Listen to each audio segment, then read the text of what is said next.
Hey there. Ready for a deep dive into something that's been shaking up the housing market? We're going global today, folks. Get this. You're ready for a change of scenery. New job, maybe? Or maybe the family's outgrown the apartment. But the thought of actually moving, dealing with the housing market, makes you want to just stay put forever. It's a common dilemma. Hmm. And it's why what's happening in France is so intriguing. They're pioneering something called social housing swaps. Social housing swaps. Okay, tell me more, because that sounds way less stressful than the housing battle royale I'm imagining. Right. Imagine this. There's a platform specifically for social housing. You log on, created a profile, and boom, you connect with someone in your dream location who's looking to move into a place just like yours. It's like a housing market soulmate search. Yeah. But beyond just like the, that's a nice idea factor, what's the bigger impact here? So it's not just about playing matchmaker with apartments. This is about creating a system that makes moving easier, less bureaucratic, potentially even cheaper. And that's huge when you think about the insane competition for housing in so many places. Okay, so less headache, more like a custom housing solution. I like it.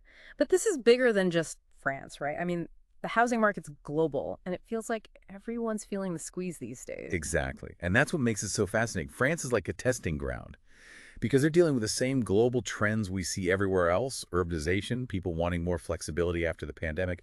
What if this social housing swap idea is a glimpse into the future of how we find and secure housing? It's like they're rewriting the rules of the game. But let's get real for a second. How does this French innovation hold up against, say, the crazy high rents in megacities? Or what about the aftershocks of something like Brexit on the UK housing scene? You're right. It's not a one-size-fits-all solution. The global housing market is like this giant interconnected ecosystem, and every region has its own quirks, its own challenges. France's social housing swap is just one piece of the puzzle. Okay, so we need to zoom out a bit, see the whole picture. Global housing market trends. Where do we even start? I mean, Europe's a good place to start, right? We've got France shaking things up with these social housing swaps. But then right next door, you've got the UK still wrestling with, well, the aftermath of Brexit. Yeah, the UK is a perfect example of how much politics, like big picture stuff, can impact the housing market. Brexit created so much uncertainty, investment, migration.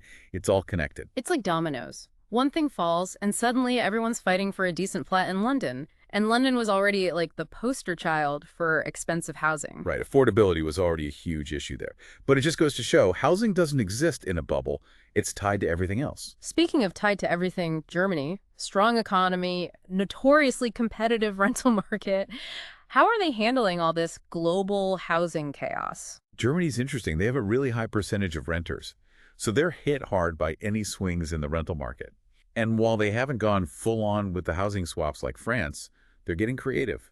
Co-living spaces, pushing for greener buildings, trying to tackle those affordability and climate concerns all at once. So everyone's trying to find their own solution. It's like a global science fair for housing ideas, which is kind of cool.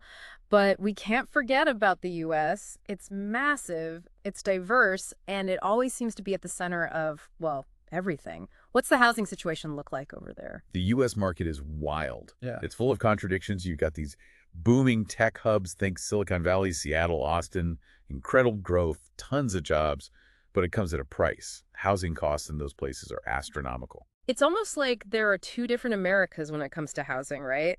These booming cities, and then other areas that are struggling. And then there's that whole remote work thing shaking things up even more. Oh, absolutely. Remote work has thrown a major wrench in the works. People aren't chained to those expensive cities anymore. We're seeing people move to smaller cities, even rural areas, just for affordability. So it's changing where people live and what they want in a home, right? I bet home offices and super fast internet are suddenly at the top of everyone's list. You got it. People want more space. They need a dedicated workspace. It's a whole new set of priorities. It's fascinating to see how it's all playing out, but we've got to talk about Asia, too.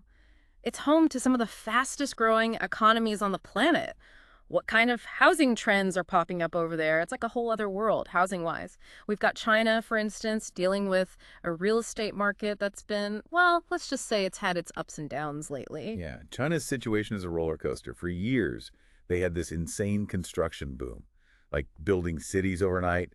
It was all fueled by investment, speculation. But you can't just build a city and expect people to show up overnight. Doesn't that lead to a bunch of problems? Exactly. Empty cities, prices going through the roof. A lot of people worried about a housing bubble. Yeah. So now the government's stepping in, trying to cool things down, stabilize prices, make it less about speculation. It's a delicate balance, right? Too much growth and things get unstable. Not enough, and people can't afford a place to live. Absolutely. It's a tough spot to be in. Speaking of tough, what about Japan? Their housing market always seemed so different, so much more stable. Japan's really interesting. They've managed to avoid those huge price swings, especially in those mega cities like Tokyo. Mm. It's partly cultural. Owning a home isn't just about making money, it's a commitment. It's like a different mindset entirely. Right. Plus, they've got regulations in place, rent control, things like that, that keep things from getting too chaotic. It just shows how much culture and government policies can shape a housing market. But before we wrap up this global tour, we have to talk about Singapore, talk about a unique situation. Definitely unique. It's an island, right? Limited space. And they've got this booming economy, a growing population, so demand for housing is through the roof. And when space is limited and demand is high, prices go crazy, right? Exactly. Singapore has some of the priciest real estate in the world, so they've really focused on public housing. High density, high quality. It's how they're tackling the affordability problem. Okay, so we've covered a lot today. Social housing swaps in France, Brexit's ripple effects in the UK, the boom and bust cycles in the US, and the unique situations in China, Japan, and Singapore. If there's one thing that's clear, it's that the housing market is incredibly complex. It's this global web influenced by the economy, politics, culture, technology. So for anyone listening who might be feeling a little overwhelmed by all of this, what's the one thing they should keep in mind as they navigate this crazy world of housing? I'd say the most important thing is to stay informed. Don't rely on old information or assumptions. Do your research. Understand the trends in your area. Be open to new ideas. Things change quickly in the housing market, but with the right information, you can make smart choices. I love that. Stay informed, stay curious, and hey, who knows, maybe you'll be the one to come up with the next big housing innovation, just like those folks in France. That's it for today's deep dive. Until next time, happy house hunting.